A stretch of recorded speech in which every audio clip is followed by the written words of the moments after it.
Em nome do Pai, do Filho e do Espírito Santo. Amém. Querido irmão, querida irmã, paz e bem, é na alegria do Espírito Santo que aqui mais uma vez nos encontramos no canal para a reflexão do Santo Evangelho. Hoje a Igreja nos fala na sua Santa Liturgia, através do Evangelista São Marcos, capítulo 10, versículo do 32 ao 45. O Senhor esteja conosco, Ele está no meio de nós. Proclamação do Evangelho de Jesus Cristo segundo São Marcos. Glória a vós, Senhor. Estavam a caminho de Jerusalém e Jesus ia adiante deles. Estavam perturbados e os seguiam com medo. E tomando novamente a si os 12, começou a predizer-lhes as coisas que lhe haviam de acontecer. Eis que subimos a Jerusalém, e o Filho do Homem será entregue aos príncipes dos sacerdotes e aos escribas. Irão condená-lo à morte e será entregue aos gentios. Escarnecerão dele, cuspirão nele, irão açoitá-lo e hão de matá-lo, mas ao terceiro dia ele ressuscitará. Aproximaram-se de Jesus, Tiago e João, filhos de Zebedeu, e disseram-lhe: Mestre, queremos que nos conceda tudo o que te pedimos. Que quereis que vos faça? Concede-nos que nos sentemos na tua glória, um à tua direita e o outro à tua esquerda. Não sabeis o que pedis, retorquiu Jesus. Podeis vós beber o cálice que eu vou beber? Ou ser batizado no batismo em que eu vou ser batizado? Podemos, asseguraram eles. Jesus prosseguiu: Vós bebereis o cálice que eu devo beber, e sereis batizado no batismo em que eu devo ser batizado. Mas quanto sentardes à minha direita ou à minha esquerda, isto não depende de mim.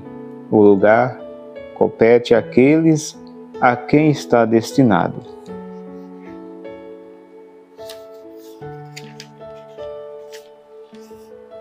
Ouvindo isso, os outros 10 começaram a indignar-se contra Tiago e João. Jesus chamou-os e deu-lhes esta lição: Sabeis que os que são considerados chefes das nações dominam sobre elas, e os seus intendentes exercem poder sobre elas. Entre vós, porém, não será assim. Todo o que quiser tornar-se grande entre vós seja o vosso servo. E todo o que entre vós quiser ser o primeiro, seja escravo de todos. Porque o Filho do Homem não veio para ser servido, mas para servir e dar a sua vida em redenção por muitos. Meus irmãos e minhas irmãs, estas são palavras da nossa salvação. Glória a vós, Senhor. Que as palavras do Santo Evangelho perdoe os nossos pecados e nos conduz à vida eterna. Amém. Querida Igreja de Cristo, povo amado de Deus, a Igreja, na sua Santa Liturgia, nos traz essa passagem do capítulo 10 de São Marcos, a partir do versículo 32, onde vem intitulado Terceiro anúncio da paixão. Estavam a caminho de Jerusalém e Jesus ia adiante deles, ou seja, Jesus ia à frente deles, conduzindo. Estavam perturbados e os seguiam com medo. Então Jesus ia adiante deles para Jerusalém. E Jesus sabia o que em Jerusalém o aguardava. Mesmo assim, ele vai à frente dos seus. Sabendo que o medo tomava conta dos seus discípulos, estavam perturbados e os seguiam com medo. E tomando novamente a si os 12, começou a predizer-lhes as coisas que lhe haviam de acontecer. Então Jesus sabia tudo o que lhe iria acontecer. Eis que subimos, diz ele, a Jerusalém. O Filho do Homem será entregue aos príncipes dos sacerdotes e aos escribas. irão condená-lo à morte e será entregue aos gentios, aos pagãos. Escarnecerão dele, cuspirão nele, irão açoitá-lo e hão de matá-lo, mas ao terceiro dia ele ressurgirá. Então Jesus sabia de tudo. Sabiam que iam caçoar dele, zombar, espancar, maltratar muito, cuspir nele e crucificá-lo. Mesmo assim, Jesus não fugiu da sua missão. Mesmo assim, Jesus continuou firme, acolheu essa missão. Gente, o que move uma pessoa a dar a vida por outra? O que move? Um amor grandioso. Uma pessoa dá sua vida em troca de outra vida, só movido por um amor que não tem explicação. Só movido por esse amor que não tem explicação. E esse amor movia o Senhor. Agora cá para nós, você mãe, você pai, talvez você dê sua vida em troca da vida de um filho. Às vezes, quando a criança está doente, as mães, o pai, isso principalmente as mães que acompanham mais de perto, se elas pudessem, elas queriam que aquela enfermidade naquele momento fosse nela para aliviar a sua criança. E quantas mães que tiveram de enterrar seus filhos e que se pudessem trocava de lugar. Um amor grandioso que faz com que uma mãe, um pai tenha uma atitude assim. Mas pelo um filho, por uma pessoa que você ame, até que tem algumas pessoas que tenham essa coragem, essa capacidade, pelo imenso amor que as move. Agora me diga uma coisa, você mãe ou você pai, que teria coragem de dar sua vida pela de seu filho, você teria coragem de dar sua vida pelo estranho? Claro que não. E mais, você teria coragem de dar sua vida por pessoas más, pecadoras, desgarradas, rebeldes? Quando naquele momento nós, homens e mulheres pecadores, o único merecimento que a gente tinha era a ira de Deus se desencadear sobre nós, nós recebemos foi um derramar-se do amor de Deus no Filho, que veio dar a vida por mim e por você, pecadores, pessoas cruéis, pessoas que rejeitaram o seu Filho, pessoas que judiaram do seu Filho, pessoas que crucificaram, que escarneceram, que bateram na sua face. Foi por essas pessoas que Jesus deu a vida. Então, dar a vida por um estranho, e um estranho que cometeu males, que cometeu mal, jamais a gente teria capacidade de fazer isso. Jamais a gente ia ter um amor capaz de fazer isso. Mas Jesus o fez.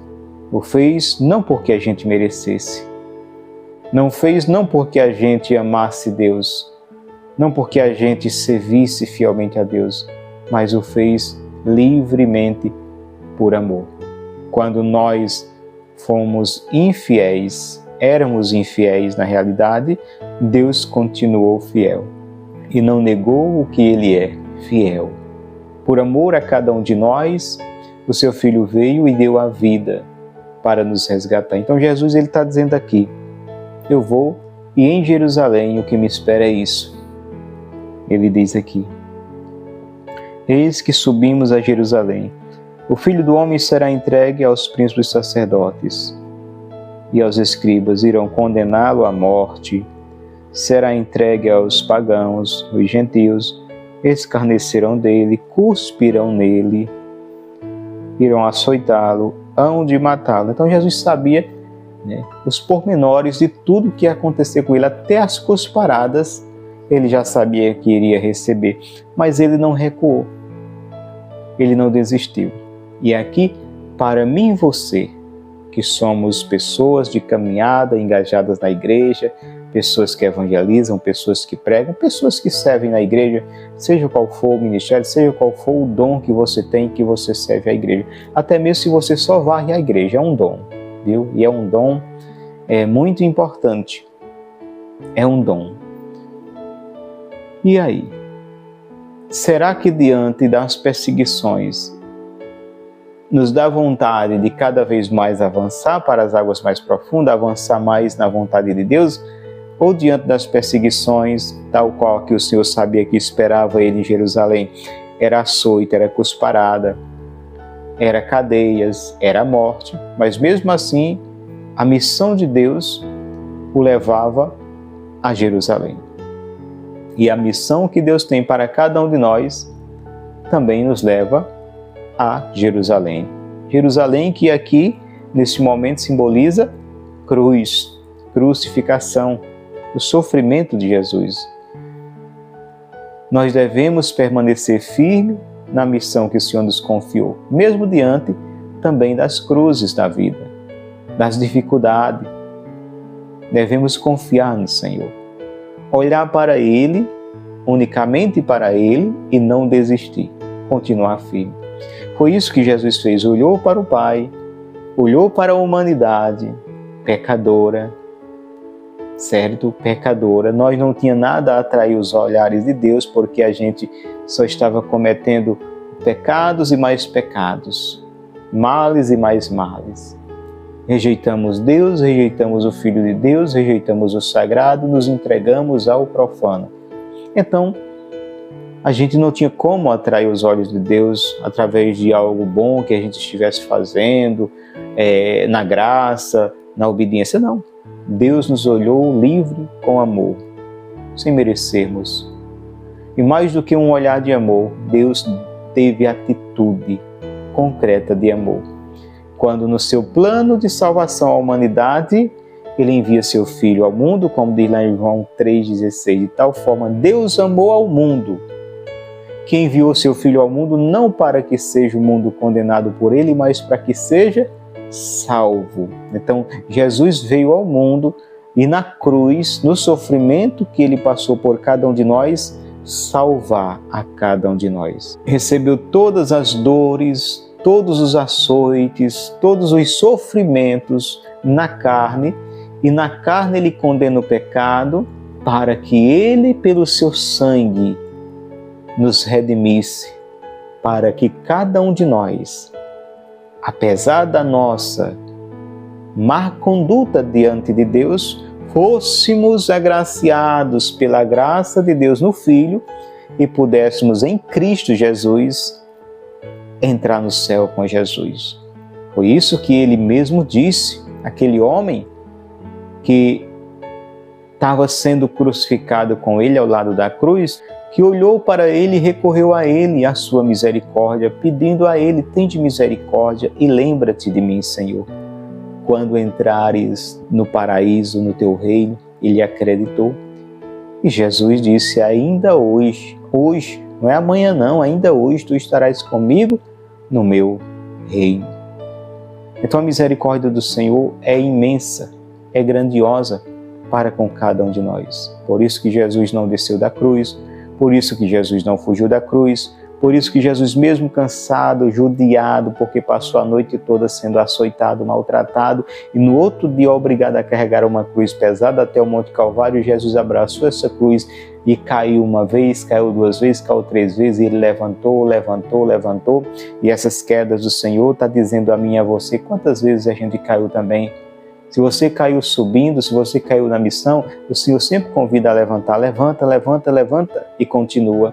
E o Senhor caiu, levantou, porque Ele era movido com um amor imenso. Ele abraçou a cruz com amor, a missão com amor e disse: é nessa cruz eu vou salvar os meus amados, os amados do meu Pai.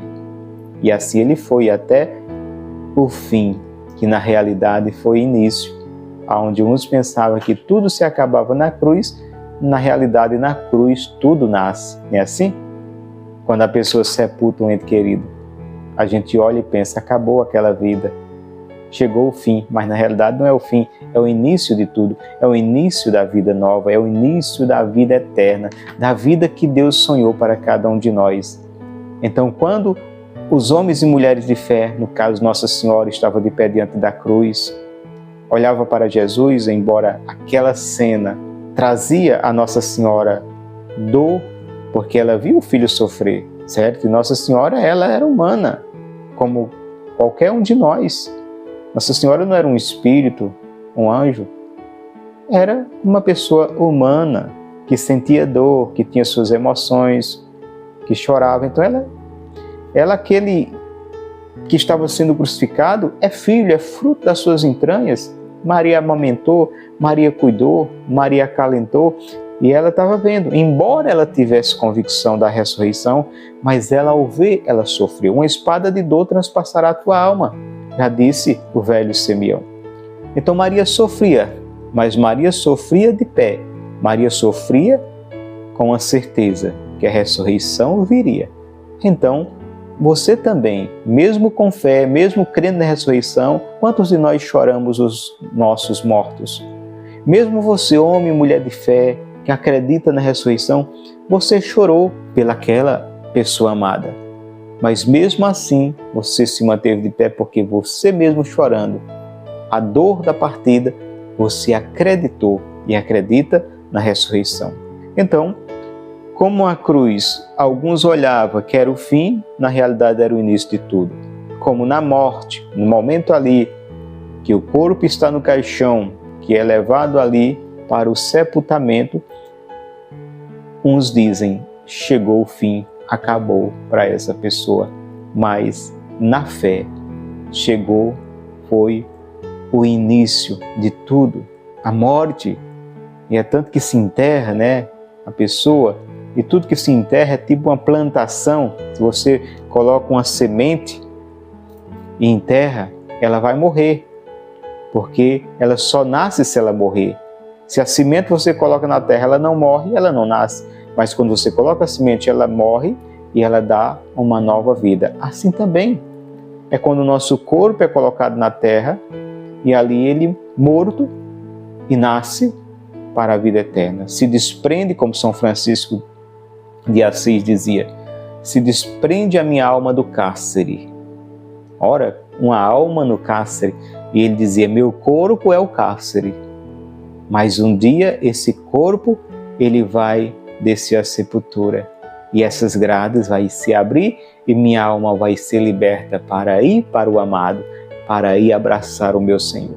Então São Francisco, ele tinha o corpo como um cárcere que prendia a alma. E uma vez esse cárcere sendo arrebentado, né, caído por terra, esta alma estava liberta para voltar a Deus. Então, meus queridos irmãos, Jesus ele está dizendo aqui, eu vou subir a Jerusalém e é tudo isso que me espera. Mas ele tranquiliza os seus que estavam com medo. Não tenha medo. Não tenha medo, porque eu ressuscitarei, ele diz aqui. Ao terceiro dia, ressuscitarei. Então, Jesus ele é fiel, Jesus ele é honesto, Jesus ele é claro e Jesus não engana. Vou passar por esse sofrimento. Mas, ao terceiro dia, ressuscitarei. E aí continua, aproximaram-se de Jesus Tiago e João, filhos de Zebedeu. E aqui nós conhecemos o que Tiago e João, filhos de Zebedeu, foi pedir. Aconteceu que Tiago e João chegou próximo de Jesus e disse, Senhor, a gente quer te pedir uma coisa. Diga aí, João. Diga aí, Tiago. Senhor, a gente veio aqui te pedir porque tu está dizendo aí que vai subir, passar por tudo isso aí, mas vai ressuscitar. Então, nós já estamos aqui de olho aqui na tua ressurreição, no teu reinado, e aqui a gente já veio garantir um lugar de destaque.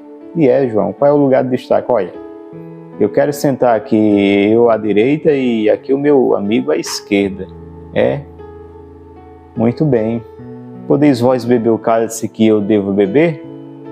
Ou ser batizado no batismo que eu vou ser batizado? Aí Jesus faz uma pergunta e eles já afirmam, sim, Senhor, podemos, sim, podemos.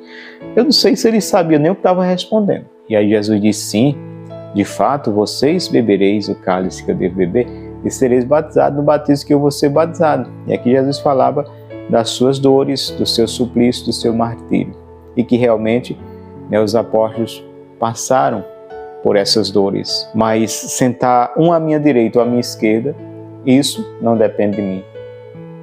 Jesus é bem claro em dizer que esse lugar já está reservado. Então, Deus Pai já havia reservado esse lugar. Ora, se nós vamos estar no céu, isso importa. Não importa se é à direita ou à esquerda, importa estarmos no céu. E é assim que deve ser a nossa preocupação. E quando Jesus vê que aquela pergunta dos discípulos a ele incomodou os outros que começam ali, eles tipo entrar numa conversa acalorada, Jesus vai dizer: "Ei, vem cá vocês", chamam eles à parte, e aí? Ó, vem cá. No mundo existe isso.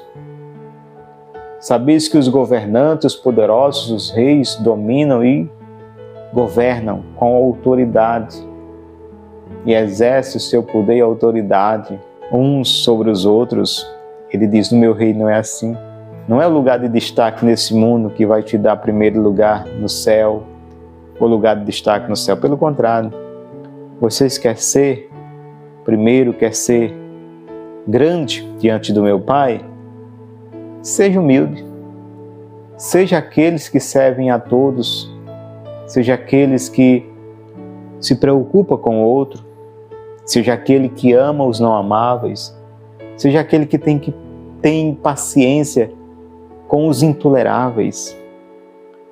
Seja aquele que ame a pessoa, não porque ela traz algum polo de atração, mas pelo contrário, você ama justamente porque ela não traz nenhum polo de atração. Quer ser o primeiro? Querem lugar de destaque no reino do meu Pai? Vivam nesse mundo como se não vivesse. Usem deste mundo como se não usasse. Precise deste mundo como se não precisasse.